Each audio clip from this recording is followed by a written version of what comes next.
L'année de terminale Bac Pro est celle de l'examen final. Cette année vient clore en histoire un programme qui a commencé en seconde Bac Pro au XVe siècle pour finir en terminale au XXIe siècle. Deux thèmes seront donc abordés, les relations internationales et le jeu des puissances depuis 1945 et deuxième thème, vivre en France en démocratie. Ici, nous allons donc nous concentrer sur le monde après la Deuxième Guerre mondiale, c'est-à-dire 1945. Entre 1945 et 1989, le monde est organisé en deux blocs autour des États-Unis et de l'Union soviétique. Après 1989, les États-Unis vont dominer le monde et puis rapidement, on va assister à la multipolarisation du monde. Nous verrons ce cours en trois grands axes. D'abord, de 1945 à 1991, la guerre froide. Ensuite, de 1949 à 1991, l'émergence de nouveaux États. Et enfin, le monde depuis 1991. Pour commencer, de 1945 à 1991, la guerre froide divise le monde. Entre ces deux dates, deux modèles se font face. Dès 1947, deux systèmes politiques se défient. Un bloc occidental libéral, dominé par les États-Unis, et un bloc communiste à l'Est, dominé par l'Union soviétique.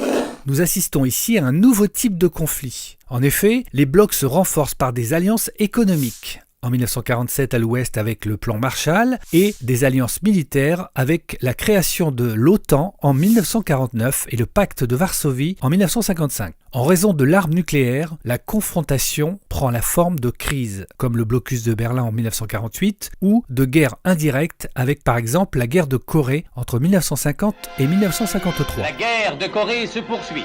Sous la conduite du général Walker et du général Dean, héros des combats de Daejeon, les troupes américaines tentent désespérément de stopper l'élan des Nord-Coréens. Mais entre 1949 et 1991, durant la guerre froide, nous voyons émerger de nouveaux acteurs. D'abord, l'unification de l'Europe. Dès 1950, les pays de l'Europe de l'Ouest se rassemblent. En 1957, ils fondent un marché commun, la Communauté économique européenne. Avec la fin de la guerre froide, de nouveaux États européens voient le jour. À partir de 1992, une majorité d'entre eux intègre l'Union européenne.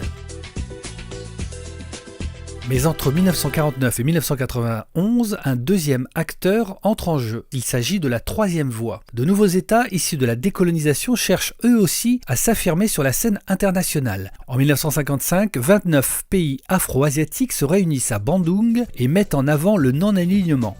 La Chine s'impose comme une puissance majeure. Elle détient l'arme nucléaire depuis 1964 et entre au Conseil de sécurité de l'ONU en 1971. Depuis 1991, après la chute du mur de Berlin, nous assistons à un nouveau monde. D'abord, l'hyperpuissance américaine. À la fin des années 1980, en effet, les pays du bloc de l'Est contestent le système communiste. Cela entraîne la chute du mur de Berlin en 1989 et la dissolution de l'Union soviétique en 1991. C'est le début d'un monde dominé par les États-Unis qui interviennent dans plusieurs guerres comme celle du Koweït en 1991.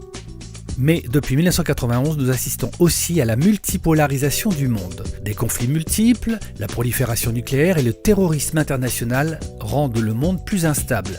Les puissances traditionnelles sont contestées, comme lors des attentats en 2001 aux États-Unis. De nouvelles puissances s'affirment telles que l'Inde, le Brésil et la Russie. C'est ce qu'on appelle les BRICS.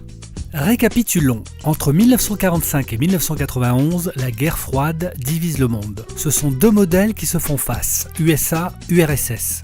Entre ces deux dates, de nouveaux acteurs apparaissent et tentent d'exister. C'est l'Union européenne et les pays non alignés. Depuis 1991, les États-Unis sont devenus la superpuissance jusqu'en 2001. Après 2001, le monde devient multipolaire et de nouvelles puissances s'affirment.